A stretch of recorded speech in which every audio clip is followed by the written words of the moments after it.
Kemudian saya juga alumni perguruan tawalib Padang Panjang yang didirikan oleh HK. Ada HK, ada Hamka. Bapak Ibu yang saya hormati, Buya Hamka memang sosok yang luar biasa itu. Di dalam data di perpustakaan Pusat Studi Buya Hamka, di situ terdapat 128 karyanya. Itu sosok Buya Hamka. Ternyata menurut sepupunya, anak dari A.R. Sultan Mansur, ternyata 132 buku yang telah ditulis oleh Buya Hamka.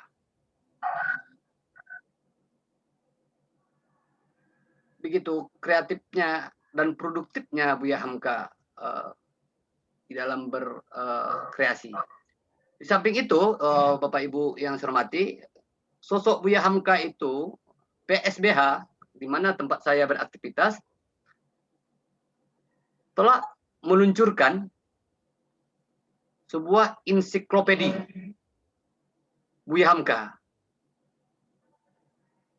Saya rasa di dunia ini mungkin, atau setidaknya di Indonesia, mungkin hanya sosok manusia yang bisa diensiklopedikan dari A sampai Z. Buya Hamka. Ada bukunya, sekedar mengenalnya, ensiklopedia Buya Hamka, 600 halaman, yang jilid 2-nya alhamdulillah sudah selesai, tapi belum diterbitkan. Insya Allah 600 halaman lagi.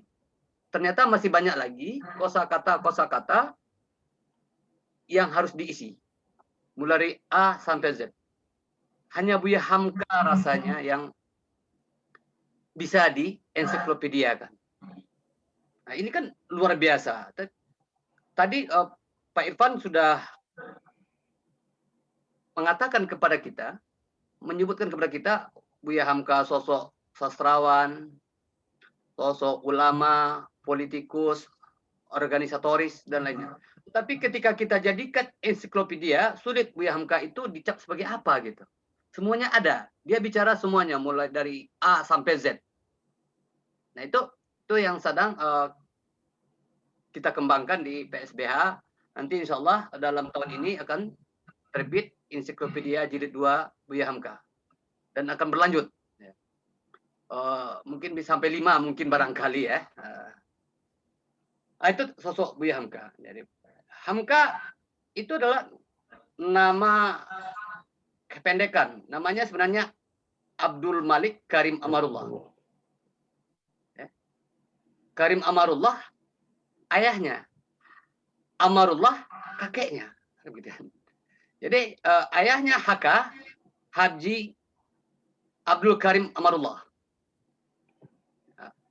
Sebelum haji jadi AK Abdul Karim Amarullah, yang mana beliau adalah tokoh pembaru Islam dan pembaharuan Islam di Sumatera Barat. Mungkin di Indonesia barangkali bersama beberapa temannya, yaitu Syekh Jamil Jambe dan Abdullah Ahmad serta Tahir Jalaluddin di Singapura.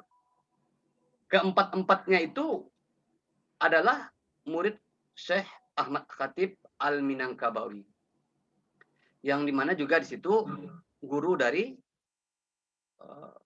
Kiai Haji Ahmad Dahlan dan Hashim Asy'ari di bidang fikih Syafi'i. Abdul Karim Amarullah ini anak dari Muhammad Amarullah. Nah, ini biasa di dalam orang Minangkabau mungkin ya. Ini terjadi pertentangan. Muhammad Amarullah adalah penganut tarikat Naqsbandi. Bagi Aka Abdul Karim Amarullah itu banyak hal-hal yang tidak sesuai dengan ajaran Islam yang telah dipelajari di Timur Tengah. Dua-duanya sama-sama pulang dari Timur Tengah. Tetapi Muhammad Amarullah bukan larut ya, masuk kepada aktivitas tarikat Naqsabandi. Nah, sedangkan Karim Amarullah memberantas ketika dia pulang dengan teman-temannya itu, sehingga dijuluki kaum muda atau kaum muda, karena di situ juga ada penentangnya disebut kaum tua. Terjadilah sebuah diskurs yang panjang di Sumatera Barat itu, perseteruan antara kaum muda dan kaum tua oleh kelompok Abdul Karim Amarullah dan kawan-kawan. Memberantas kalau di Imam Muhammadiyah namanya TBC ya, Tahyul Bid'ah dan Khurafat. Kemudian bagi Abdul Karim, Naqsabandiyah itu yang dianut oleh bapaknya gitu kan, kakek dari Buya Hamka itu. Nah, artinya apa yang saya ceritakan sini? Ternyata Buya Hamka itu keturunan ulama juga. Konon ceritanya ditulis oleh Buya Hamka di tulisan ayahku, dia juga keturunan dari pejuang perang Padri. Ya kan, ini karya Hamka telah menulis ayah. Kemudian anak Buya Hamka menulis ayahku, anak Buya Hamka menulis ayah. Oke. Teman-teman, kemudian kita masuk kepada Buya Hamka, Abdul Malik Karim Amarullah.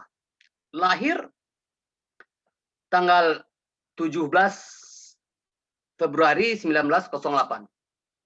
Tetapi Buya Hamka sendiri menulis di kenangan hidup 16 Februari 1908. Di saat lahirnya itu, karena Buya Hamka ini yang ayah seibu dia yang laki-laki, sehingga bagi orang Minang laki-laki adalah penerus ya datuk ya. Lahirnya itu bergembira semuanya. Kemudian sang Abdul Karim Amarullah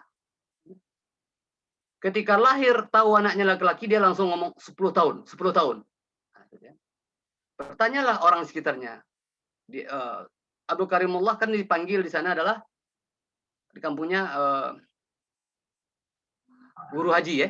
Guru haji, itu haji guru. Ada lagi ini Rasul. Guru haji kenapa disebut 10 tahun. Ternyata Haji Abdul Karim Amarullah bercita-cita, berkeinginan menyekolahkan Buya Hamka ke Mesir di umur 10 tahun. Makanya lahir Hamka, lahir Malik ya, belum Hamka namanya. Malik ini lahir, Abdul Malik ini lahir 10 tahun. Sehingga keinginan orang tuanya Haji Abdul Karim Amarullah menyekolahkan Buya Hamka ke Abdul Malik ke Mesir. Nah, itu yang dimaksud 10 tahun itu. Nah, di dalam perjalanan ini karena temanya adalah pergulatan intelektual ya. Nah, jadi kita batasi di sini karena ini Irfan juga mengatakan ada sesi satunya. Berarti ada sesi 2, sesi 3. Hari ini kita berarti batasi aja sudah pergulatan intelektual. Nanti ya karena Buya Hamka ini kita bisa banyak ya seperti yang dikatakan Irfan tadi, bagian politiknya kita bisa bicarakan, bagian sastranya bisa dibicarakan, bagian ibadahnya juga bisa, bagian ekonomi Buya Hamka setelah di ensiklopedian semuanya aspek kehidupan bisa dibicarakan menurut Buya Hamka. Jadi hari ini kita kenapa sosok Buya Hamka bisa sefenomenal itu, seluar biasa itu, kita lihat pergulatannya. Ternyata Buya Hamka itu di balik nama besar ayahnya, sosok seorang ulama besar, seorang tokoh besar di bidang ahli agama, pembaharuan Islam di Sumatera Barat, dan memimpin sebuah perguruan ya. Waktu itu belum ada istilah pesantren ya di Sumatera Barat, namanya masih ada yang madrasah dan perguruan tawalib atau sebelum madrasah tawalib. Sehingga Buya Hamka Abdul Malik bisa menjadi besar tidak ada peran dari Abdul Karim, dan juga tidak laduni kan. Kalau ada pemahaman sebagian umat Islam ada ilmu laduni, kalau bapaknya seorang sosok ulama, kiai atau ahli agama, automatically anaknya juga menjadi ulama tanpa belajar. itu kan meladuni, atau menurut teori pendidikan nativisme kan, menurut Arthur Schopenhauer.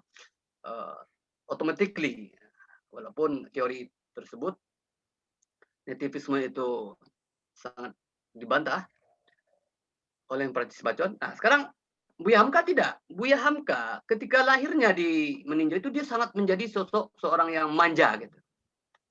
Karena hidup dengan kakek andungnya, atau kakek dan neneknya. Karena bapaknya, ibunya di Padang Panjang, ke Padang, berdakwah dan mengajar. Sehingga tinggallah Buya Abdul Malik di rumah beserta andungnya. Kemudian dengan andungnya atau kakek neneknya dia untouchable, tak tersentuh. Yang dimaksud tak tersentuh, tidak boleh kekurangan sedikit pun, tidak boleh sakit, tidak boleh lapar, tidak boleh haus. Sangat manja sekali. Bahkan dia diasuh oleh 2 orang wanita saudaranya yang bernama Piah dan Ajah. Sehingga hidupnya penuh manja dan menjadi nakal. Nakal dia. Saking nakalnya, semua orang anak-anak kecil waktu itu di Maninjau itu tidak ada yang tidak menangis oleh Buya Hamka. Tidak ada yang tidak apa. Saking nakalnya Buya Hamka pura-pura jadi mantri cacar. Nah, kemudian dikumpulkan teman-temannya atau temannya juga mau aja ikut Buya Hamka Abdul Malik waktu itu ditusuk ke Maduri itu. Karena dia praktek sebagai seorang mantri. Dia menangislah semua orang, kemudian dipanggil oleh ayahnya, kemudian ayahnya menghukum dia. Ayahnya udah memegang, ayahnya kan terkenal keras, kuat gitu, keras dan tegas gitu. Nah, melihat Buya Hamka menjadi pembicaraan di orang kampung saking nakalnya, ketika ayahnya pulang, ayahnya bersiap-siap akan memukul, dan setelah Buya Hamka di hadapan ayahnya, Buya Hamka langsung pula meraung-raung belum diapa-apakan, sehingga ayahnya dipegang oleh muridnya. Kemudian Buya Hamka selamat dari pukulan ayahnya. Kemudian ayahnya tersenyum. Betapa pintarnya berakting Buya Hamka itu. Kemudian kenakalan Buya Hamka itu sangat membuat orang sekitar di rumahnya menjadi pusing, ya kan? Kebun orang dicabut, jambu orang, jeruk orang. Pokoknya Buya Hamka layak seperti layaknya anak-anak di zamannya. Ini sedikit cerita Buya Hamka, karena mungkin barangkali orang menganggap, sebagian orang menganggap Buya Hamka itu titisan dari ayahnya, karena ayahnya orang besar otomatis ternyata tidak. Kemudian Buya Hamka dibawa di umur 7 tahun dibawa ke Padang Panjang, di mana ayahnya mengajar di surau. Dulu di Padang Panjang itu ada namanya surau ya, surau jembatan besi. Karena ada jembatan di situ dari besi ya, di sebuah kota Padang Panjang. Itu kemudian surau itulah yang kemudian berubah menjadi Sumatera Tawalib, kemudian berubah menjadi perguruan Tawalib, kemudian menjadi Tawalib berkembang di Sumatera Barat waktu itu. Kemudian Buya Hamka belajar ngaji di situ. Nah, ini percaturan pergulatan intelektual pertama Buya Hamka Abdul Malik. Dia mengaji dengan kakaknya Fatimah, kakaknya itu sangat keras mengajar. Sedikit-dikit cubit, bahkan digigit kalau tidak paham. Sehingga Buya Hamka tidak merasakan nyamannya, enaknya belajar itu. Dia belajar ngaji. Nah, kemudian di samping mengaji dengan kakaknya, dia juga ikut di sekolah desa di kota Padang Panjang itu. Sekolah desa itu sekolah di mana sekolah yang rendah, artinya di atasnya kan ada sekolah Belanda waktu itu. Jadi di zaman itu ini sekolah-sekolah orang kampung, orang miskin di sini. Buya Hamka walaupun anak sosok seorang ulama tapi tidak bisa masuk sekolah elit. Sekolah elit otomatis sekolah Belanda waktu itu. Masuklah sekolah desa. Karena waktu itu persyaratan masuk kan harus bukan umur, harus sampai pagi begini ya. Tapi Buya Hamka nggak lulus masuk situ. Kemudian dia sekolah di sekolah desa. Kemudian selama menjadi pelajar ya, menjadi murid di situ kerjanya main saja. Dengan teman-temannya menonton. Nah, Buya ini suka Buya Abdul Malik ini suka nonton nih ternyata nih. Ya, pergi ke pasar Padang Panjang, main ke Bukit Tui, dulu ada Bukit Tui namanya kan, ada Singgalang. Singgalang itu ada produk gula ya, gula merah, hanya untuk mencari gula merah. Pokoknya main aja itu. Di luar pengetahuan ayahnya, dan suka berkelahi. Setiap berkelahi Abdul Malik kalah terus, tapi suaranya yang kencang. Nah ini, Bapak Ibu yang saya hormati, ya, itu di SD aja, sekolah desa SD ya, bukan sekolah desa aja Abdul Malik sudah terkenal nakarnya si Antero Padang Panjang. Tetapi sungguh pun begitu, Abdul Malik pernah suka menolong orang. Suatu saat dia nolong orang buta lagi berjalan, kemudian dia di pasar Padang Panjang itu dia minta uang untuk menolong orang buta ini, kelihatan oleh ibunya. Ibunya marah karena membuat malu ayahnya. Karena ayahnya adalah orang disegani di kota Padang Panjang. Sehingga Buya Hamka dimarahin lagi. Jadi Buya Hamka dalam sehari-hari hidup di bawah tekanan karena bapaknya, ayahnya yang lama besar itu pemarah. Kemudian tahun 1918 di umur 10 tahun kembali ke meninjau untuk melaksanakan sunat Rasul. Setelah itu, setelah sunat Rasul, kembali lagi ke Padang Panjang, kemudian berhenti sekolah di sekolah desa karena pergi ke meninjau, melaksanakan sunat. Setelah kembali ke Padang Panjang, Buya Hamka, ayahnya baru pulang dari Jawa, bertemu dengan Kiai Haji Ahmad Dahlan ya, dan terinspirasi membuat sekolah yang pakai klasikal ayahnya. Nah, di sini kelanjutan pergulatan intelektual Buya Hamka ini. Yang kedua, tadi dia mengejar di desa, di sekolah desa, sekarang masuk di Padang Panjang, sekolah Madrasah Tawalib, sekolah Surau Jembatan Besi dirubah menjadi Madrasah Tawalib karena terinspirasi oleh Kiai Haji Ahmad Dahlan, temannya sesama belajar di Timur Tengah bersama Ahmad Khatib dulu, karena Abdullah Ahmad baru mendirikan 6 tahun ya, 1912 mendirikan Muhammadiyah, 1918 Abdul Karim habis bertemu dengan Abdullah Ahmad Dahlan dan mendirikan sekolah Madrasah Tawalib. Nah, Buya Hamka di situ. Nah, sistem belajar di Tawalib itu menghafal, yang tidak hafal dihukum. Sehingga Buya Hamka merasakan sekali lagi tidak menikmati, karena di Tawalib itu guru-gurunya sangat keras sekali. Tidak hafal dihukum, dipukul itu biasa. Sumatera Barat memang begitu awalnya kalau belajar mengaji itu. Reward and punishment-nya itu tidak seimbang itu. Punishment-nya lebih utama di situ. Jadi Buya Hamka di situ baca Fathul Muin, kemudian Inatut Talibin, Hadis Arma'in, dia hafal. Buya Hamka paling tidak suka menghafal. Justru mata pelajaran yang dipelajari oleh Abdul Malik itu adalah arut, syair. Nah, mungkin disinilah Buya Hamka sepertinya embrionya menjadi sastrawan. Karena sangat menyukai mata pelajaran arut di Madrasah Tawalib itu. Kalau pelajaran lain membuat dia mengantuk. Buya Hamka pernah menulis seperti ini di kenangan hidupnya. Kalau pelajaran lain lebih banyak mengantuk, kitab hanya dilihat saja.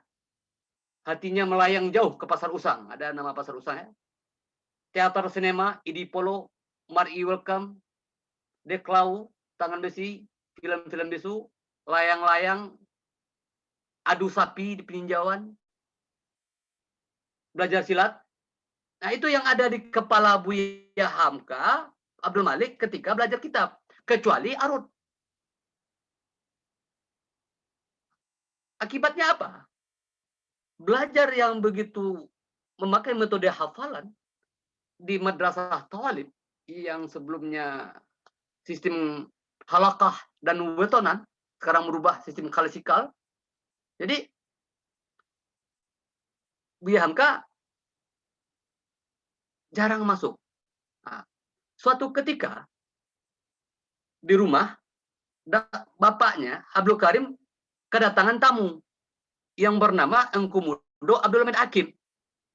Ini adalah murid kesayangannya. Murid yang paling pintar. Saking sayangnya Abdul Karim Amrullah, dia yang langsung menyuguhkan kopi dan teh manis, kue kepada Abdul Hamid Hakim itu. Abdul Hamid Hakim itu akhirnya penerus Thalib nanti, kemudian pengarang buku usul fikih ya, Mawadi Awaliyah, As-Sulam, Al-Bayan, kemudian Mu'ainul Mubin. Mungkin ini banyak pakai oleh pesantren-pesantren di Nusantara. Ini adalah murid oleh Abdul Karim Amrullah dan gurunya Buya Hamka. Nah, kedatangan Abdul Hamid Hakim itu, dia mempertanyakan, apakah Ab Malik atau Buya Hamka sakit? Karena sudah 15 hari tidak masuk sekolah. Karena dia pergi ke Panema nonton, lihat adu kerbau. Jadi Sumatera Barat ada tradisi adu kerbau waktu itu di peninjauan nama daerahnya. Emosi ini Rasul, kan? Emosi ayahnya nggak tanggung-tanggung. Mendengar berita dari Abdul Hamid Hakim. Seperginya Abdul Hamid Hakim, sepulang dari bertamu, langsung ayah Buya Hamka menempeleng Buya Hamka. Karena saking emosinya. Karena Buya Hamka sudah 15 hari tidak masuk sekolah. Nah, ini pergulatannya kan. Masih berapa menit lagi, Ban?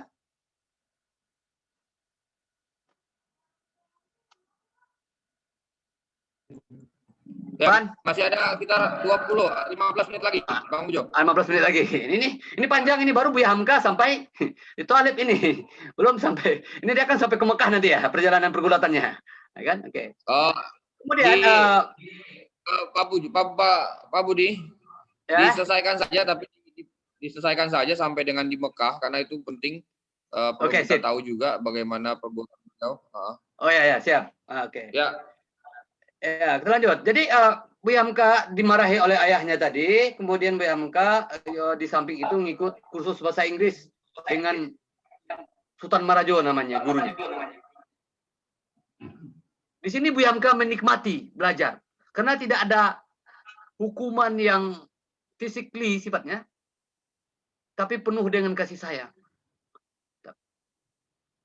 Kegembiraan belajar seperti ini tidak berlanjut lama karena guru bahasa Inggrisnya pindah ke tempat lain karena memperoleh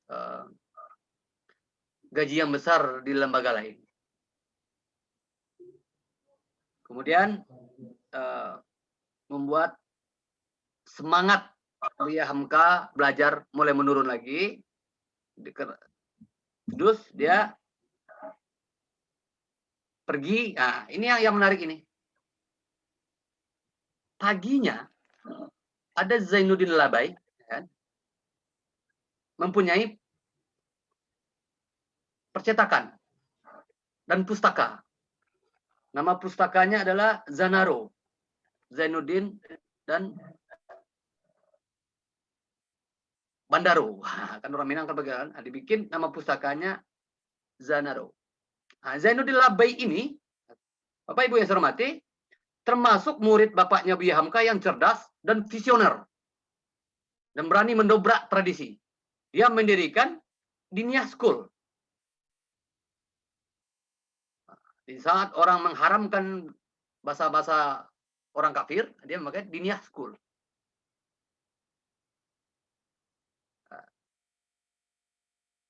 Di situ Diniyah School ini Zainuddin Labai ini mempunyai adik namanya Ramah Elinusi.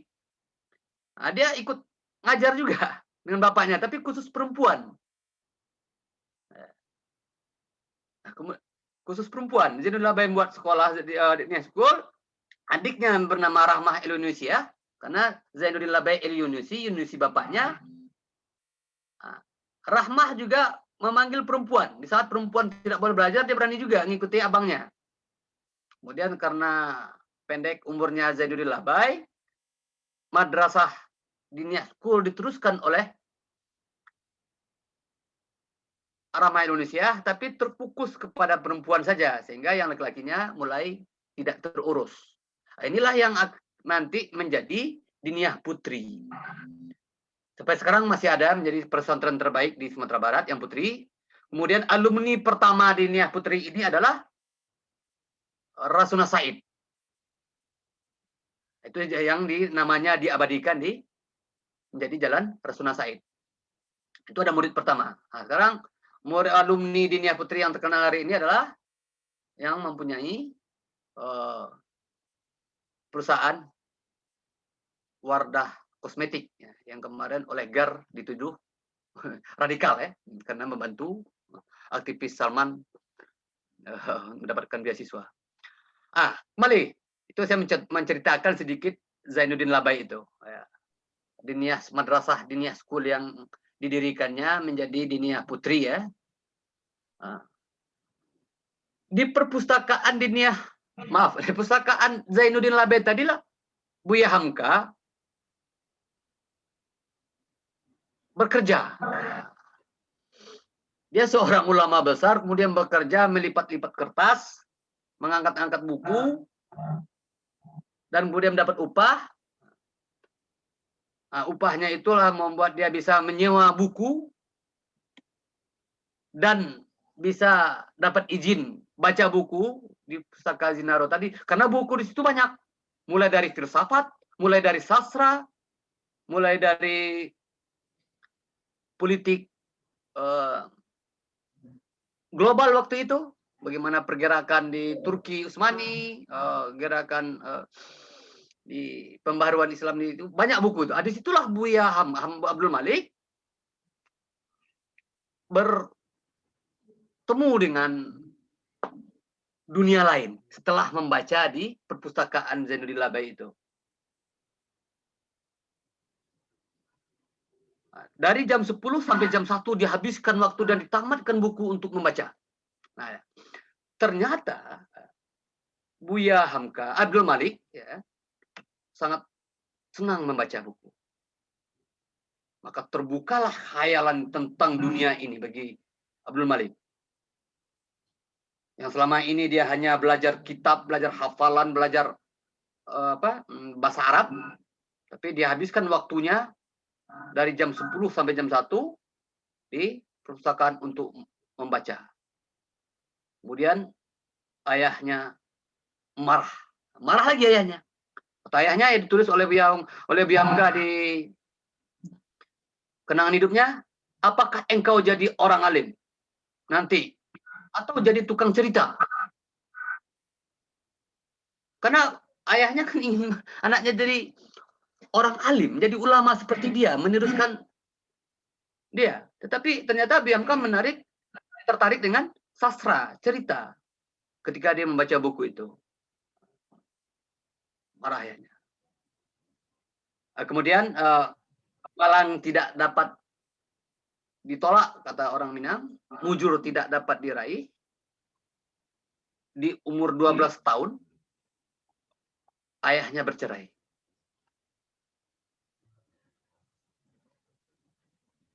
Ya, karena ya ini perlu saya ceritakan budaya Minang seperti itu. Kalau ada seorang tokoh, seorang besar, baik di bidang keilmuan, seharusnya saudara perempuan dari tokoh tersebut ingin saudaranya nikah lagi. Jadi poligami di zaman itu di Sumatera Barat satu hal yang lumrah bagi seorang pembesar. Itu diupayakan oleh saudara-saudara perempuan laki-laki yang besar itu. Nah, yang jadi korban adalah Buya Hamka. Ya, di saat itu Buya Hamka disuruh memilih tinggal dengan siapa. Inilah dilema Buya Hamka. Dia haruskah ibunya atau haruskah ayahnya? Tapi dia tetap memilih hidup dengan kakek dan neneknya. Karena memang dari kecil sudah kakek dengan neneknya juga. Kesibukan bapaknya dan ibu-ibunya juga mengikuti bapaknya kemana bapaknya pergi. Akhirnya ibunya Buya Hamka menikah dengan saudagar, kemudian dibawa ke Delhi, ke Medan, dan bapaknya menikah lagi hidup lagi terus di Padang Panjang. Semenjak itu Abdul Malik lepas landas gitu, ya kan? Dia hidupnya bebas bertualang gitu. Maksudnya bahasa sekarangnya broken home lah gitu. Bergaul dengan parewa. Parewa itu orang bahasa Minang zaman dulu, sekarang namanya preman ya. Bahkan belajar silat kemana-mana. Buya Hamka pun pernah berantem pakai pisau. Kemudian tangan orang kena sama dia, kena tusuk. Kemudian paha orang dan tangannya juga pernah ditusuk. Buya Hamka. Itu kemudian ayahnya bingung memikirkan anaknya. Disuruhlah sekolah. Dikirimlah Buya Hamka sekolah ke Parabe. Nah ini sekolah temannya juga, namanya dipimpin oleh Ibrahim Musa, salah satu murid Abdul Khatib juga, Al-Minangkabawi. Parabe itu teman negeri, punya pesantren, namanya Tawalib juga, sekarang masih ada. Sesampainya di sana, Buya Hamka menemukan kebebasan. Makin menemukan kebebasan, tapi tidak belajar. Bermain di situ. Jalan kemana-mana di sekitar kampung di Parabe itu. Artinya dia tidak mendapatkan apa-apa. Pesantren di situ, hanya beberapa bulan saja. Bahkan konon ceritanya dia di asrama, di pondok pesantren itu dia kerjanya mengganggu teman-temannya aja, membuat malam-malam dia pakai kain putih, kemudian dia menampilkan sebagai hantu, kemudian orang ketakutan, satu kampung itu percaya ada jin Islam. Padahal Buya Hamka membuktikan bahwasannya hantu itu tidak ada. Nah, itu perilaku yang dilakukan oleh Buya Hamka itu. Akhirnya dia selama di Parabe tidak mendapatkan apa-apa ngaji di sana. Kemudian pulang lagi ke Meninjau. Di Meninjau dia belajar adat, pidato adat, kemudian tradisi-tradisi Minangkabau. Ayahnya tidak setuju lagi. Ayahnya keras, tidak setuju lagi apa yang dilakukan oleh Abdul Malik. Kemudian dibawa lagi ke Padang Panjang. Sampai di Padang Panjang, Buya Hamka ingin merantau ke Jawa. Sudah pasti tidak boleh oleh bapaknya. Diam-diam dia pergi merantau. Tapi sebelum ke Jawa dia mampir dulu ke Bengkulu. Nah, di Bengkulu malang lagi Buya Hamka ini. Dia mendapat penyakit cacar waktu itu. Tambah lagi malaria.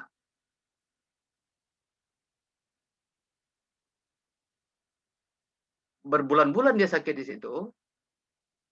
Hingga mukanya itu cacar, mukanya berlubang-lubang lah. Yang Buya Hamka itu sebenarnya keren itu. Ganteng, tinggi, kayak ke bapaknya, tetapi langsung jadi jelek. Nah, setelah itu dia kembali lagi ke Padang Panjang. Sakit, kaget bapaknya melihat anaknya begitu.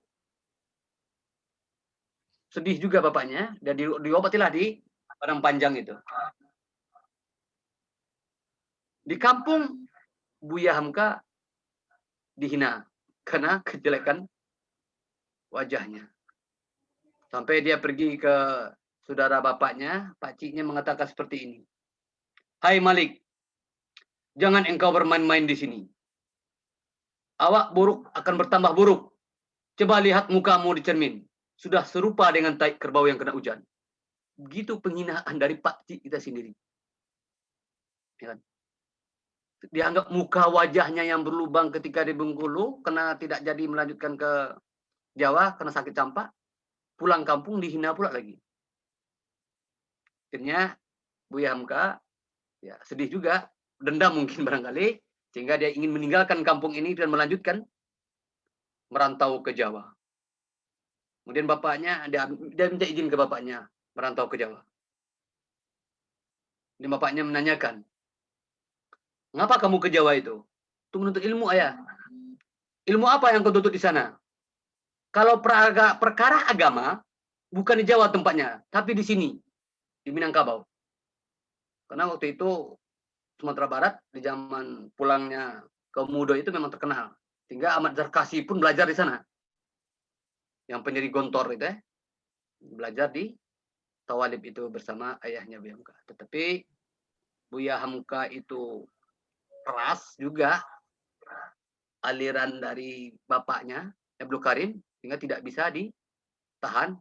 Kemudian ditanya bapaknya, "Apakah kamu pergi ke Pekalongan, tempat iparmu?" Karena anak Buya Hamka, anaknya Abdul Karim itu nikah dengan Air Sultan Mansur yang kemudian jadi pimpinan Muhammadiyah. Itu iparnya Buya Hamka. Kata Buya Hamka, benar.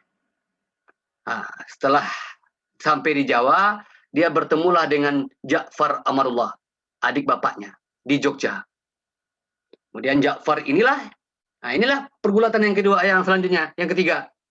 Bertemulah Buya Hamka dengan Ja'far, inilah membawa Abdul Malik ke Ki Bagus Hadikusumo, belajar tafsir. Kemudian lanjut dengan Mirza Wali Ahmad Bey, orang Ahmadiyah. Kemudian dengan Hos Cokroaminoto, belajar sosialisme. Kemudian dengan Suryo Pranoto, belajar sosiologi, dan belajar agama Islam dengan Haji Fahrudin.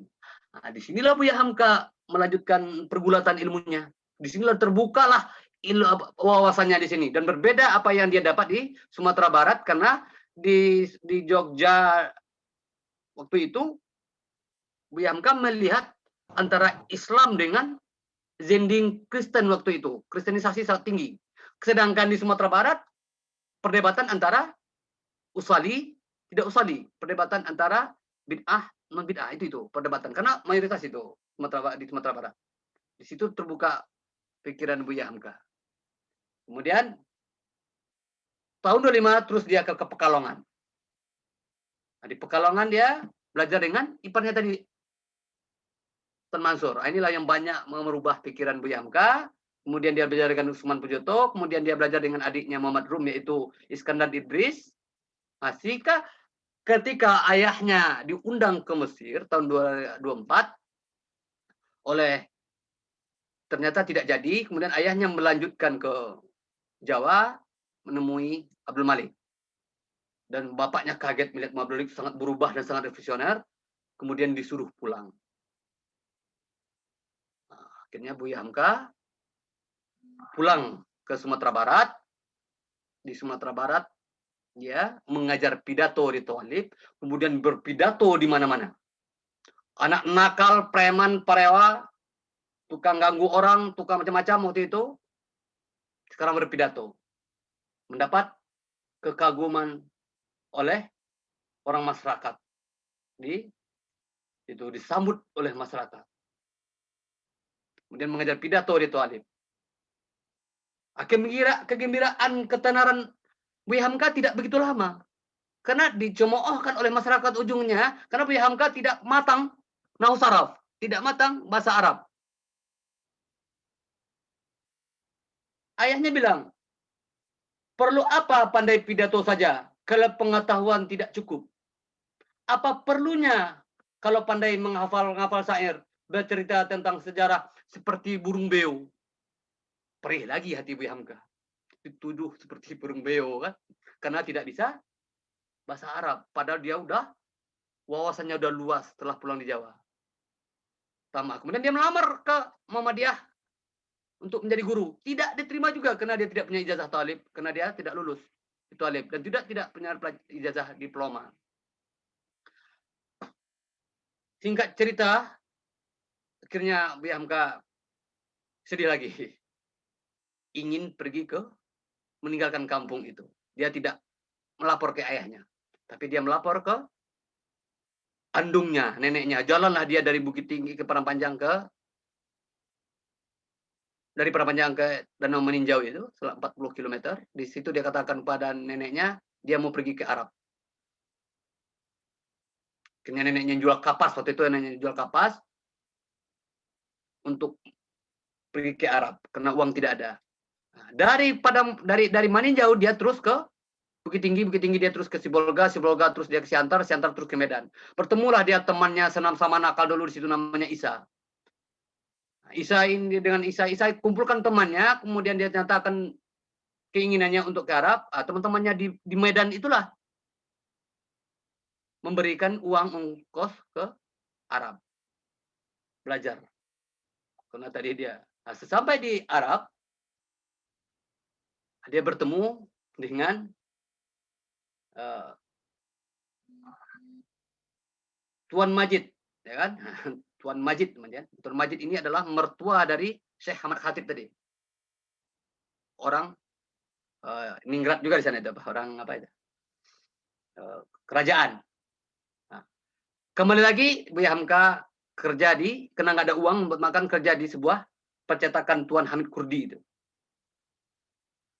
Menyusun kertas, karena di situ kekurangan orang yang mampu menulis huruf Melayu yang baik. Nah, dengan upah itu dia bisa meminjam buku lagi seperti apa yang terjadi di waktu diperpanjang dengan Pustaka Zainuddin Labai. Hal yang sama terulang lagi. Disitulah dia Buya Hamka belajar. Di samping di Madinah, di Masjidil Haram, setiap sore itu ada belajar agama. Ditambahlah wawasan ilmunya di situ. Kemudian bertemu dengan Haji Agus Salim di Jeddah. Haji Salim bertanyakan, ada minat Buya Hamka tinggal di situ untuk menetap di Arab Saudi. Tetapi Buya Hamka tidak disetujui oleh Agus Salim. Ngapain kamu di sini? Sedangkan kampung kamu, negara kamu masih membutuhkan orang. Kalau kamu di sini tidak akan jadi besar. Tapi kalau kamu pulang ke negaramu, ke daerahmu, kamu akan pulang. Pesan Haji Agus Salim. Ternyata Buya Hamka pulang, terus ke Medan. Nggak langsung dia pulang. Di Medan, dia berpidato.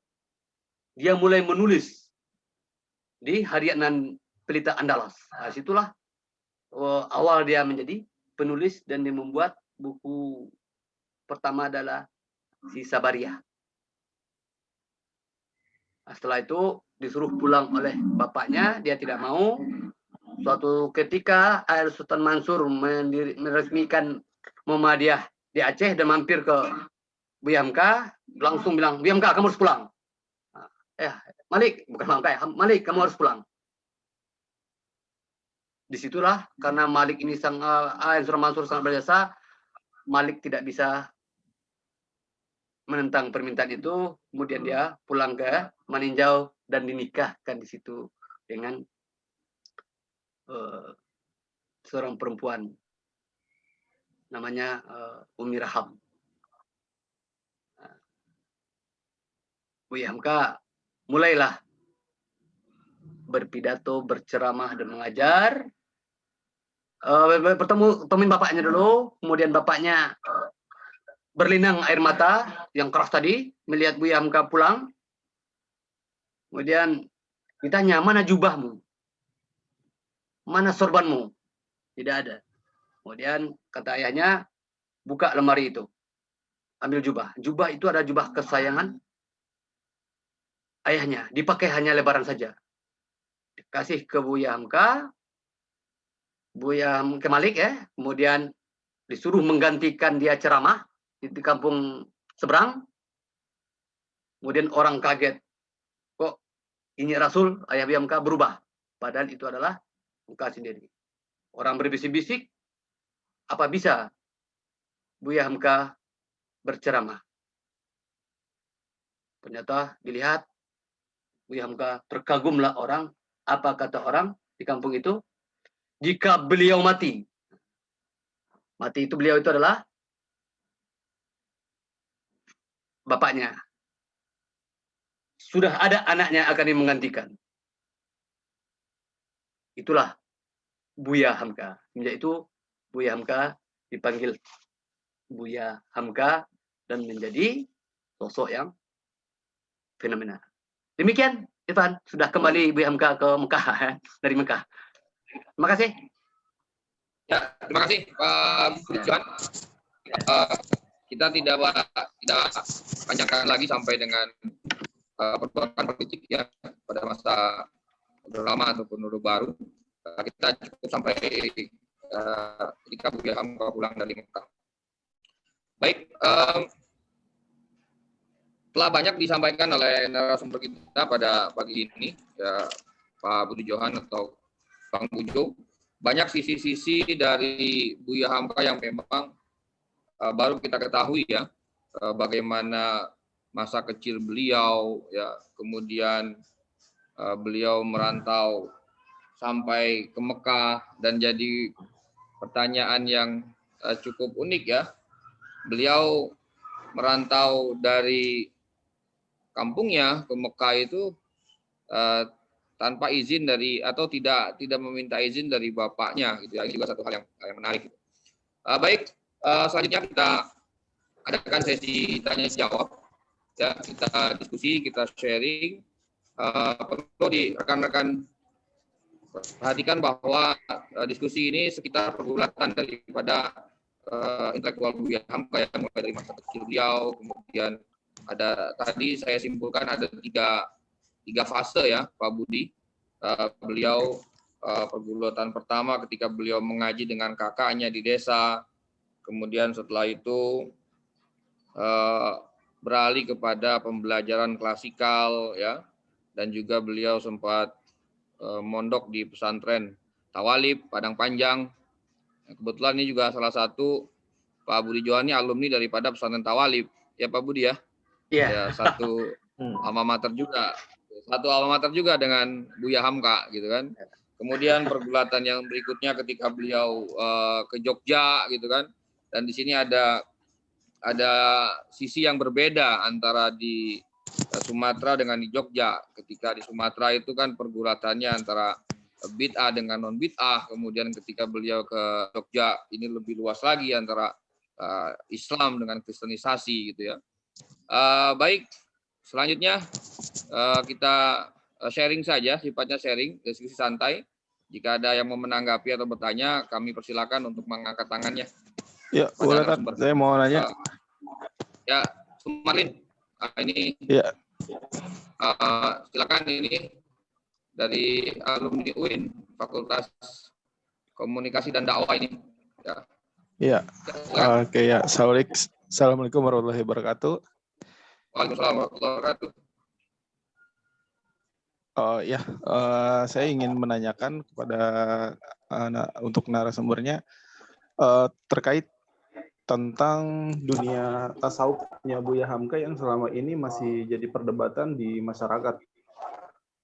Gitu, karena ada sebagian masyarakat yang meyakini bahwa seorang Buya Hamka termasuk pengamal tarekat Qadiriyah wa Naqsabandiyah, dan ada yang mempercayai beliau tidak ikut tarekat Qadiriyah Naqsabandiyah, dan salah satunya itu dari kesaksian dari anaknya Buya Hamka, Afif Hamka, yang mengatakan bahwa tidak mungkin seorang Buya gitu dibaiat dalam nuansa tarekat gitu.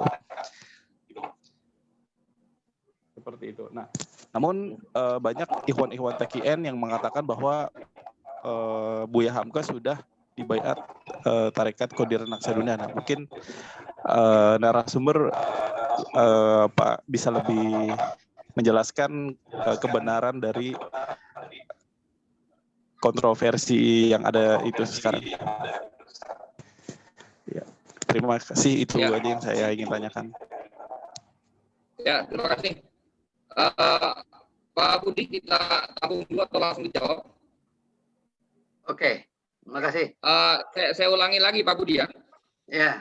Mengenai mungkin pandangan Pak Budi ya, sebatas mana pemahaman atau pandangan Pak Budi mengenai Buya Hamka dilihat dari pergulatan beliau pada sisi dunia tasawuf. Ya, kemudian banyak kalangan yang mengatakan bahwa beliau ini sudah dibaiat ya TQN ya, tarekat Naksabandia Qadiriyah gitu kan.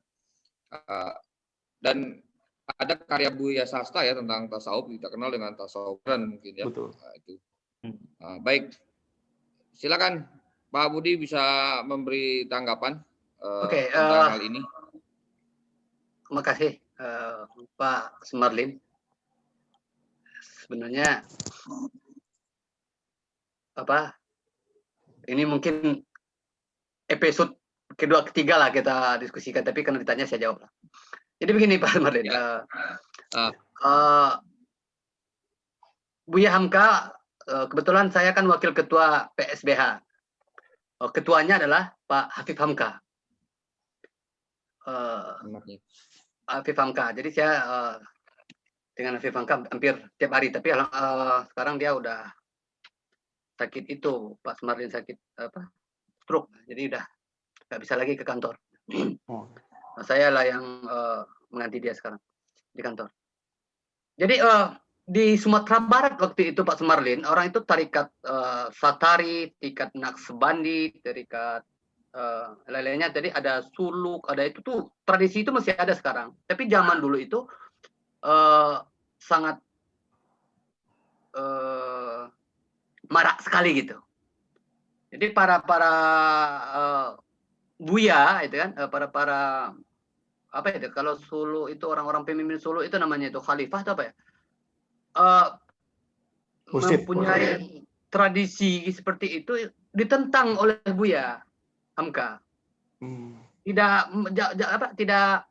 Tidak sesuai dengan ajaran Islam. Sebagaimana ayahnya juga menentang itu. Nah, kemudian Sumatera Barat kan ada yang mempertahankan. Yang mempertahankan itu adalah kaum Tuo. Sehingga terjadilah surat menyurat zaman kaum Tuo itu, masalah itu juga termasuk. Surat menyurat minta pendapat ke Ahmad Khatib Al-Minangkabawi itu. Ke gurunya gitu. Nah, yang menentang ini kan Kemudo. Abdul Syed Jamil Jambe. Kemudian Abdullah Ahmad penentang perilaku ibadah, praktek ibadah Naqsabandi Satari ini. Terkadang di dalam pemindahan ilmu itu diadulah jidat ini dengan jidat guru dengan jidat murid, ya itu beda jenis kelamin. Nah, kan begitu kan nggak benar itu menurut Buya Hamka atau menurut kaum muda gitu kan. Sehingga Buya Hamka kalau ingin bertasawuf seperti ini loh, itu yang ditulis di Panji Masyarakat per episode, kemudian jadikan buku tasawuf modern. Jadi tasawuf modern itu mafhum mukhalafahnya itu Pak Sumarlin, ya kan? Kalau ingin bertasawuf seperti ini loh, ya kan? Tidak harus menjauhkan diri, meninggalkan rumah, yaitu zuhud ya atau suluk. Sampai sekarang di kampung saya suluk itu kalau tanggal 1 Ramadan sampai 10 hari setelah Syawal, 10 Syawal itu meninggalkan kampung ke sebuah desa yang jauh dari peradaban, kan? Kemudian di situ zikir tiap hari. Nah, itu kata Buya Hamka, kalau ingin menjadi sufi, ya kira-kira begitu ya, menjadi dekat dengan Allah ya jangan tinggalkan dunia ini. Kalau beribadah, dalam tasawuf modern, kalau beribadah dengan sendiri ya biasa saja. Tapi ibadah di mana tempat kemungkaran banyak atau tempat di mana rayuan, bujukan, pengaruh negatif istilahnya godaan ya. Di situ coba uji iman kita, kira-kira kan, uji ibadah kita. Nah, hal itu ditulis oleh Buya Hamka di dalam buku tasawuf modern. Jadi antitesa dari Naqsabandi itu, antitesa praktek Satari itu adanya di tasawuf modern. Nah, kalau ingin beribadah ke kota lah, di mana di kota itu banyak maksiat, kira-kira begitu menurut Buya Hamka. Dan ini pernah saya ikut, yang mengupasnya adalah Yunan Yusuf, karena Yunan Yusuf itu peneliti Buya Hamka di dalam disertasinya tentang tafsir Al-Hazar Buya Hamka. Pernah membahas tentang tasawuf modern itu. Jadi kesimpulannya adalah tasawuf modern itu adalah antitesa dari praktek tarikat-tarikat di mana ada penyimpangan secara syar'i di situ. Kira-kira itu, Pak Sumarlin. Ya, baik Pak Budi, terima kasih atas jawabannya. Ya. Terima kasih. Pak Sumarin mau menanggapi atau bertanya kembali? Saya pikir itu sudah menjawab ya tentang kegampangan tadi ya, tentang istilah tadi ya, mana yang memang kita pegang. Ya sebenarnya itu bisa kita baca dalam buku Buya Hamka ya, dalam bukunya tentang tasawuf modern, Pak Budi, seperti itu ya. Iya. Nah, itu gamblang sekali, di situ kita bisa menyimpulkan dari beliau. Itu penerbit Pustaka Panji Mas, Pak Budi ya. Itu, Ya, banyak. sekarang sudah diambil alih lagi oleh GIF, Ikema Insani Pers. Oh iya, sekarang sudah dicetak dan menjadi hak GIF ya untuk mencetak kembali tentang buku tasawuf modern beliau. Silakan, ada yang lain? Koneksinya agak sedikit bermasalah, jadi mohon maklum.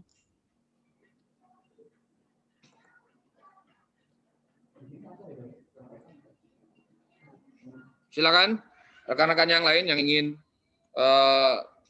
bertanya, kita diskusikan kembali. Mana dong? Ya.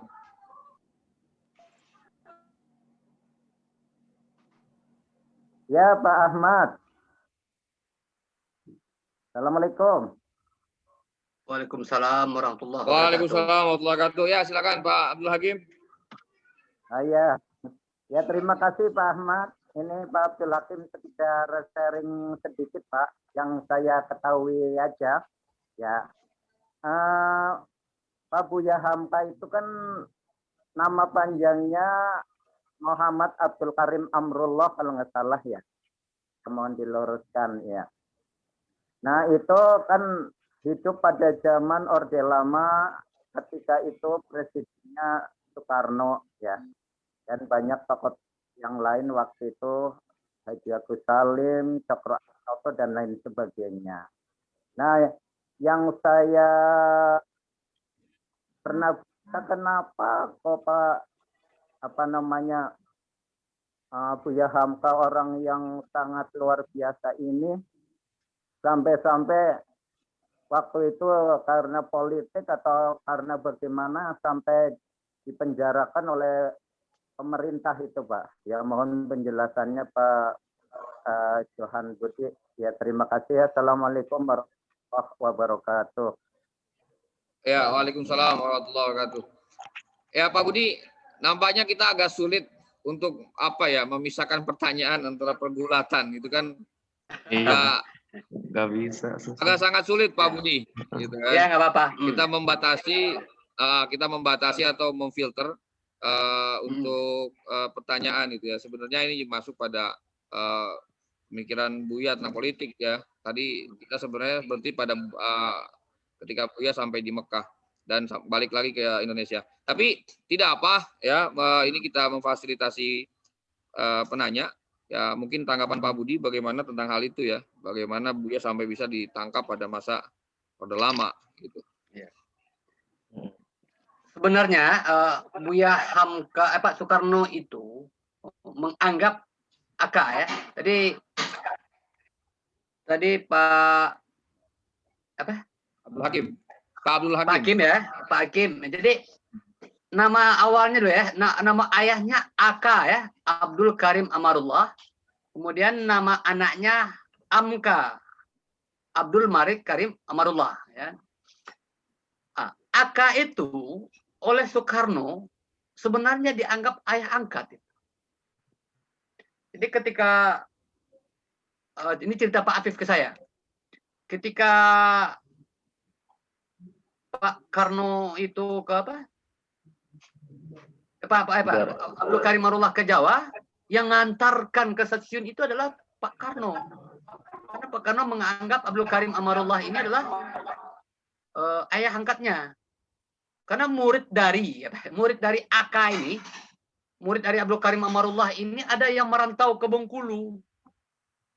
Kemudian mencomlangkan, nah itu kan mencomlangkan Fatimah dengan Bung Karno ketika Bung Karno ke Bengkulu. Nah, dan Bung Karno itu kan juga anggota Muhammadiyah. anggota Muhammadiyah. Tetapi ketika pasca kemerdekaan, Bung Karno kan mempunyai ideologi baru, Nasakom, nasionalis, komunis, dan agama. Nah, Buya Hamka menentang itu, menentang komunis. Kemudian di mana-mana Buya Hamka berpidato seperti itu. Kedekatan Buya Hamka dengan Malaysia juga sangat intim. Akhirnya apa? Komunis tidak terima. Bahkan Pramudia Nandatur menuduh Buya Hamka plagiat ya, pada sastra tenggelamnya Karl Vanderwits itu. Saking ingin menjatuhkan Buya Hamka. Nah, kedekatan Pak Karno dengan komunis, kemudian Nasakom yang dicanangkan oleh Bung Karno itu sangat ditentang oleh Buya Hamka, sehingga Buya Hamka difitnah lah untuk menggulingkan Bung Karno dan pro Malaysia, kan begitu waktu itu. Sehingga dicokok, ya, kalau orang bahasa Minangnya dicokok, ditangkap, dibawa ke Sukabumi, dibawa ke Puncak, dia dipenjara, disimpan di situ. Buya Hamka kan tidak tahan dingin, dia paru-paru, dia sakit di situ. Kemudian disitulah Buya Hamka mendapat sengsara membawa nikmat, gitu kan. Apa sengsaranya di penjara?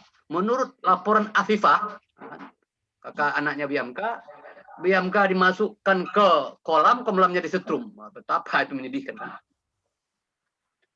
Kemudian Buya Hamka ditulis juga di tasawuf modern sampai mau bunuh diri. Kemudian Buya Hamka mau bunuh diri ditegur juga oleh ada yang karena nggak tahannya siksaan gitu, dia mau bunuh diri, ditulis di tasawuf modern itu di pengantar. Kemudian ditegur juga oleh hatinya. Kamu Buya, kamu orang besar, kenapa bunuh diri? Jadi Buya Hamka dikoreksi, ditegur oleh Buya Hamka sendiri gitu. Sehingga tidak jadilah dia melakukan itu. Sehingga punya waktu dia untuk menulis di situ. Menulis pakai tulisan tangan, dikirim ke Irfan. Nah, anaknya nama Irfan lah mengetik di rumah dari habis Isya sampai pagi. Nah, itulah yang menjadi tafsir Al-Azhar sebanyak 14 jilid itu. Untung jadi walaupun akhirnya ya, Pak Karno meminta kalau nanti dia meninggal yang menjadi imam sholat jenazah adalah Buya Hamka. Itulah yang menyebabkan Buya Hamka ditangkap oleh Bung Karno tanpa dihukum, tanpa sidang. Ya, kira-kira begitu, Pak Gin. Ya. Terima kasih ya Pak. Berarti akibat politik komunis itu ya Pak. Ya intinya akibat daripada politik nafak itu Buya Hamka itu setuju sehingga dipermasalahkan ya. Ya, sedikit saya cerita. Oke, lanjut. Ya, Pak Buddha mungkin itu. Nanti kita bahas atau apa komunis ya. Nanti Pak buka temanya komunis ya tentang dalam perspektif nanti kita bikin lagi webinar berikutnya tentang Buya Hamka dan komunis lah. Ya, dengan itu lebih menarik lagi tuh. Ya. Ya. Karena di Thalib sendiri ada Datuk Betua, tokoh komunis Sumatera Barat itu, murid tersayang juga oleh Abdul Karim Mamadullah itu. Mantap lah Bang Bujo. Ya. Oke. Memang kisah dari storing ya. Sebentar ini. Ya. Memang kisah dari penangkapan Buya Hamka ini terkenal dengan istilah ya penjara tanpa peradilan Pak Bujo ya. Tapi ada hikmah besar bahwa tafsir Al-Azhar itu tidak akan lahir ya kalau Buya Hamka tidak dipenjara. Ya, itulah sisi daripada orang besar ya dalam uzlahnya. Kita nggak mengatakan beliau di penjara, tapi dalam uzlah beliau ya beliau dapat melahirkan satu karya yang sangat fenomenal, yakni kitab Tafsir Al-Adhar. Tadi juga disinggung betapa banyaknya pembusukan berita ya untuk mengkerdilkan Buya Hamka. Ya itu ada, kita kenal dengan tadi disebut oleh Pak Bujo juga seorang sastrawan Pramudianantatur yang mengatakan beliau adalah seorang plagiator. Ya, karya beliau itu memplagiasi dari seorang karya sastrawan yang bernama Mustafa Lutfi Al-Manfaluti. Begitu Pak Budi ya. Iya. Tetapi beliau diam dan akhirnya ya waktulah yang menjawab tentang hal itu. Baik, yang ketiga masih ada waktu Pak Budi, kita sekitar 15 menit lagi. Ada bertanya Hadi tadi angkat tangan. Ya, silakan. Oke. Assalamualaikum warahmatullahi wabarakatuh. Waalaikumsalam. Waalaikumsalam warahmatullahi wabarakatuh. Ya, luar biasa sekali laporan dari Pak Budi mengenai kisah dari Buya Hamka ini, sangat inspiratif dan benar-benar menarik sekali. Saya mengikuti dari awal hingga akhir, tidak merasa sangat menyenangkan mendengar kisah ini, dan saya sangat mendukung agar diadakan lagi sesi 2, 3, 4 dan seterusnya di Malaysia Alfian mengenai pergulatan pemikiran Buya Hamka ini. Mungkin saya juga mendukung apabila LSI Buya Hamka ini bekerja sama dengan kreator film untuk membuat film dokumenter seperti Sang Pencerah gitu ya, mengenai Buya Hamka ini, karena sangat luar biasa sekali. Saya sangat menikmati kisah perjalanan hidup beliau. Tadi dikisahkan saja saya langsung traveling, pemikiran saya membayangkan kisah hidup beliau yang luar biasa, sangat menarik. Pertanyaan saya mungkin berakar dari rasa penasaran saya saja ini.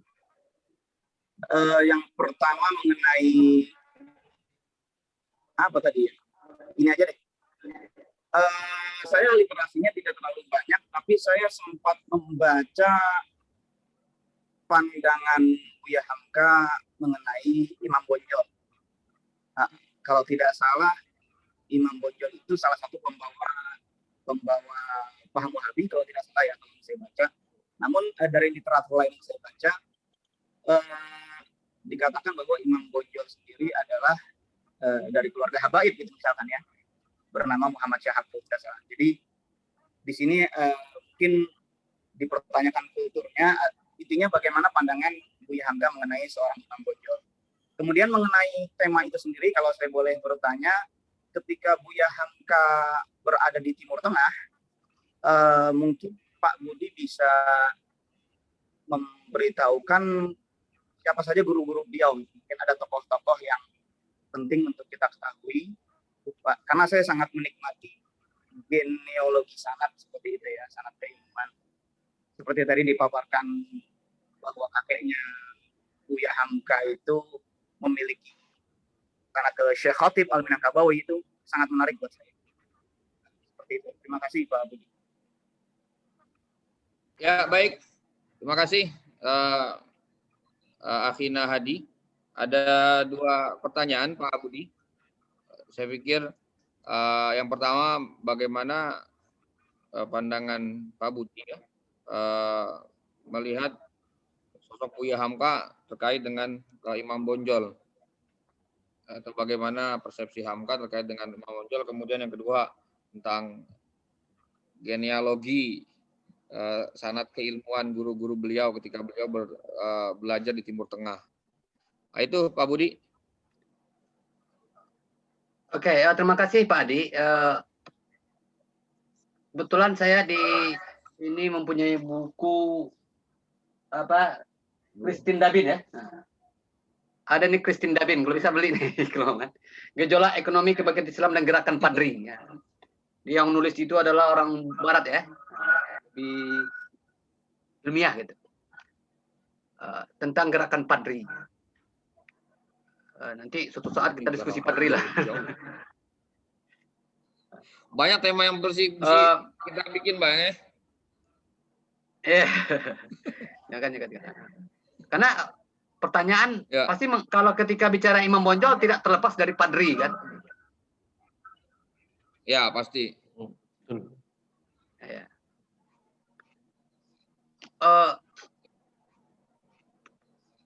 kepulangan 3 ulama dari Arab itu ya, Haji Miskin, Haji Poebang, dan Haji apa lagi, lupa satu lagi.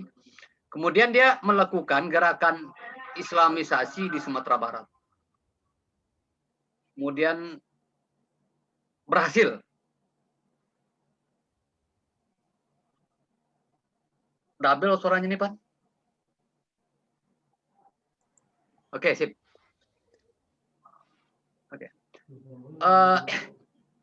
Keberhasilan, waduh, udah ada lagi. Didengar double nggak, Pak? Suaranya, Pak? Halo, ya Pak Budi, suaranya kurang terdengar. Gema nggak?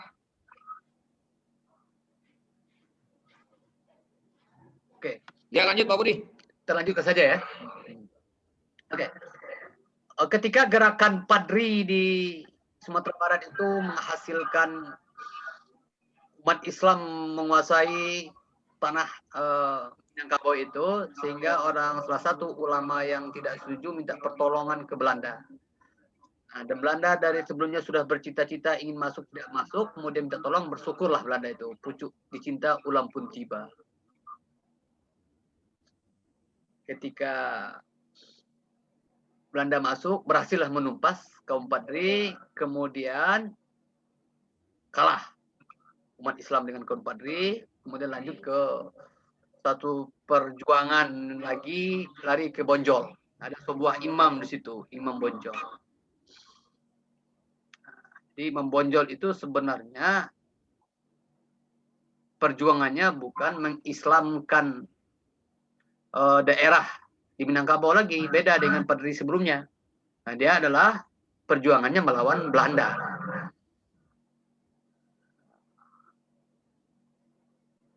Kemudian Pak Hadi bertanya tadi, ya ini agak berat juga kita jawabnya. Ini adalah masalah Wahabi. Mungkin lain waktu lah kita buka diskusi tentang apa Wahabi dalam perspektif Buya Hamka ya.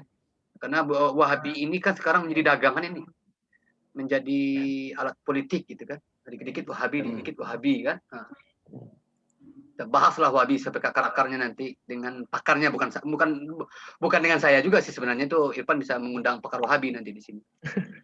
Bagaimana dalam perspektif Buya Hamka. Jadi kebetulan sama gerakannya gitu. Gerakan Abdul Wahab di Mekah dengan apa yang dilakukan oleh kaum Padri di Sumatera Barat. Kemudian dilanjutkan oleh Imam Bonjol, seakan-akan Imam Bonjol adalah Wahabi. Kemudian ketika terus setelah itu kan abad ke-18 ke-19 itu. Abad ke-20 kan dilanjutkan oleh kaum Mudo, ayahnya Buya Hamka ini. Dituduh pula Wahabi juga kan. Jadi Wahabi itu tak hilang menjadi alat tuduhan setiap perubahan akan terjadi. Panjang zaman. Kan? Selalulah dipakai alat siapa yang membutuhkan saja sebenarnya. Akhirnya Buya Hamka secara konkret tidak pernah mengatakan klaim terhadap Imam Bonjol itu Wahabi atau tidak. Tapi para peneliti seperti Christine Dabin juga tidak juga mengatakan Wahabi sebenarnya. Tapi ya Christine Dabin ini juga tidak mengatakan Wahabi juga. Tapi dia hanya mengatakan perjuangan terhadap penjajahan Belanda oleh umat Islam di Tanah Minang. Itu aja yang disampaikan oleh Christine Dabin. Termasuk Jeffrey Winter juga mengatakan seperti itu. Kira-kira itu jawaban saya, Pak Badi. Kemudian karena Buya Hamka di Timur Tengah itu tidak melakukan formil kan, autodidaknya itu kan tinggi tuh. Dia hanya ikut saja di pengajian Masjidil Haram itu, kemudian menambah ilmu dengan membaca yang banyak. Jadi Buya Hamka itu dari awal pergulatan ilmunya, Pak Hadi, dengan membaca sebenarnya, ya, dan mendengar.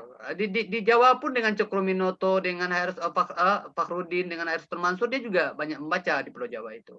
Di Timur Tengah juga banyak membaca. Dan ikut pengajian di Masjidil Haram. Masjidil Haram itu kan ada pengajian kuliah itu, dan banyak wawasan di situ. Jadi di dalam buku kenangan hidup yang ditulis Buya Hamka, tidak rinci Buya mengatakan dia belajar dengan siapa-siapa. Tapi dia lebih rinci ketemu dengan murid dari Ahmad Khatib tadi kan yang mempunyai percetakan. Kira-kira seperti itu Pak Hadi ya. Baik, terima kasih Bang Pujo. Kasih. Ya, terima kasih. Satu lagi mungkin ada yang mau bertanya. Bang Holis mau nanya?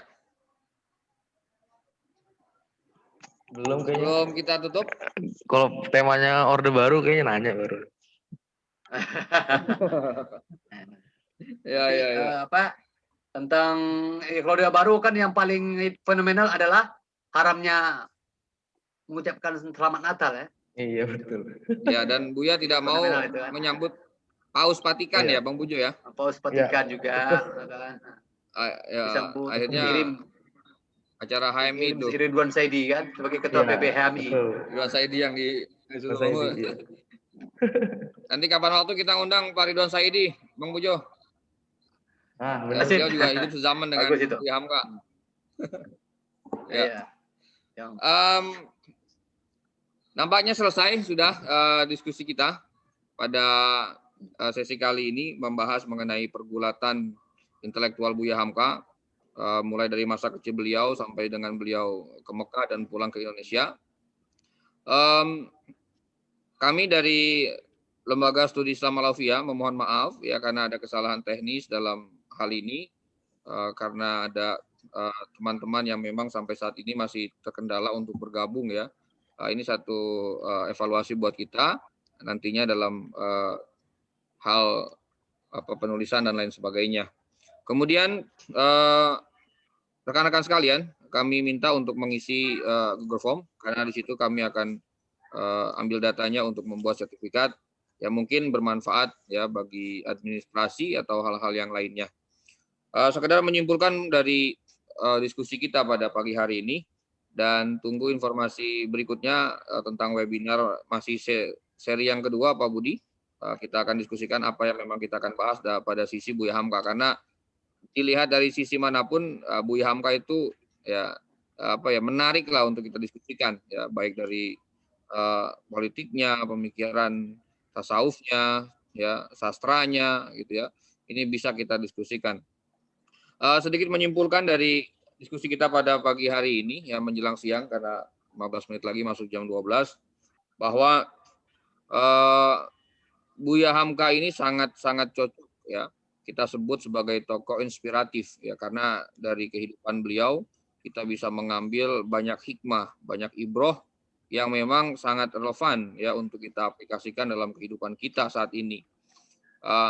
Yang sangat penting adalah kebiasaan beliau menulis ya ini yang memang perlu kita tiru ya terlebih sebagai seorang akademisi ya pelajar mahasiswa guru dosen apalagi peneliti ini meneladani beliau ya dalam berkarya karena kalau kita lihat di mana beliau berada beliau selalu menulis ya seperti itu ya Bang Budi ya. Siap. Ketika beliau di Amerika, maka beliau menulis buku 4 bulan di Amerika, gitu ya. Kemudian dikasih wanita. Tafsir ditawarkan wanita di situ. Itu menarik juga untuk didiskusikan. Iya. Benar-benar. Dan kalau kita membaca novel-novel beliau, itu kan tidak happy ending, Bang Budi ya. Ya. Tidak happy ending artinya selalu ada kegalauan, ya. Itulah ciri-ciri sastra beliau, gitu ya. Kemudian yang kedua bahwa setiap orang itu bisa berkontribusi besar ya untuk agamanya ya dari latar belakang backgroundnya apapun pada dasarnya itu bisa berkontribusi untuk agama. Nah inilah contoh daripada Buya Hamka. Itu beliau menanamkan nilai kepada kita untuk mempunyai giroh yang tinggi ya giroh yang tinggi terhadap agama ya. Bahkan beliau mengatakan kalau agama itu dihina kita tidak punya giroh untuk membela ya mati saja. Itu dalam buku beliau ya tentang giroh cemburu karena Allah. Nah itu oke Pan terakhir Pan hari ini. Untuk close ya, Pan sesi ya terakhir close jadi teman dari Bang Bujo. Oke, Silakan. dari semuanya itu pergulatan intelektual Buya Hamka, Bapak Ibu. Yang pertama kita ambil adalah di balik perceraian, ya kan, orang tuanya, di balik kekerasan bapaknya, ya kan, di balik hinaan masyarakat, ya, di balik cemoohan teman-temannya, hinaan dari saudara-saudaranya, di balik dikeragui semuanya itu, Buya Hamka lahir menjadi seorang yang intelektual diakui dunia. Bahkan, ya kan, hanya terakhir Buya Hamka sampai hari ini belum ada orang Indonesia menerima doktor honoris causa di Mesir. Jadi Al-Azhar itu tidak sama Ya. dengan kampus yang ada di Indonesia yang mengobral honoris causa. Hamka di Al-Azhar itu benar-benar mencari orang yang akan diterima yang layak. Nah, setelah Buya Hamka, sebelumnya kan bapaknya dengan Abdullah Ahmad. Setelah itu tidak ada lagi orang Indonesia yang dapat honoris causa. Itu saja Pan untuk closingnya. Terima kasih. Ya, betul. Ya, beliau dapat doktor diundang oleh Al-Azhar. Dan satu lagi sedikit Bang Bujo, yang memang mungkin agak terlupa dari Bang Bujo, ya Buya Hamka ini beliau keluar daripada zona nyaman hegemoni daripada keluarga besarnya. Ya, beliau seorang yang bapaknya adalah ulama besar, tetapi beliau keluar dari situ, beliau ingin berupaya mengaktualisasikan dirinya sendiri, ya, tidak dibayang-bayangi oleh kebesaran orang tua. Nah, inilah yang memang kadang-kadang kita ketika berada pada posisi yang seperti itu, kita cenderung nyaman dan tidak ada pergulatan lagi di situ, gitu kan. Baik, yang terakhir saya minta kesediaan rekan-rekan untuk membuka kameranya, kita foto, ya, untuk dokumentasi, ya, dan kami ingatkan juga jangan sampai lupa untuk mengisi Google Form, dan batas akhir pengisian Google Form sampai dengan jam 12.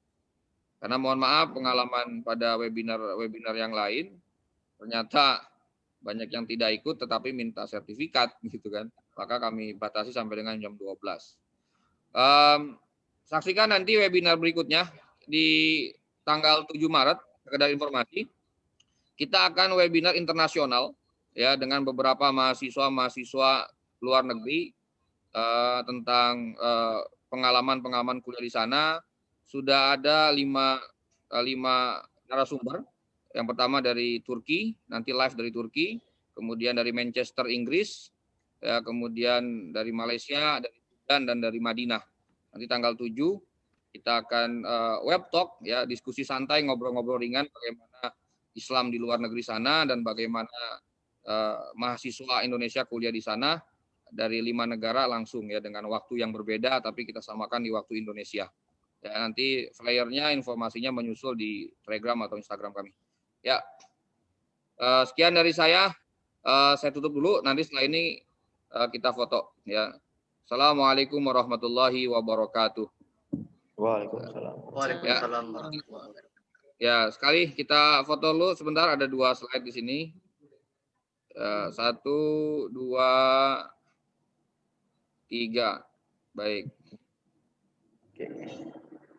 Ya, sebentar, satu lagi. 1, 2, 3. Ya. Baik, terima kasih rekan-rekan semua.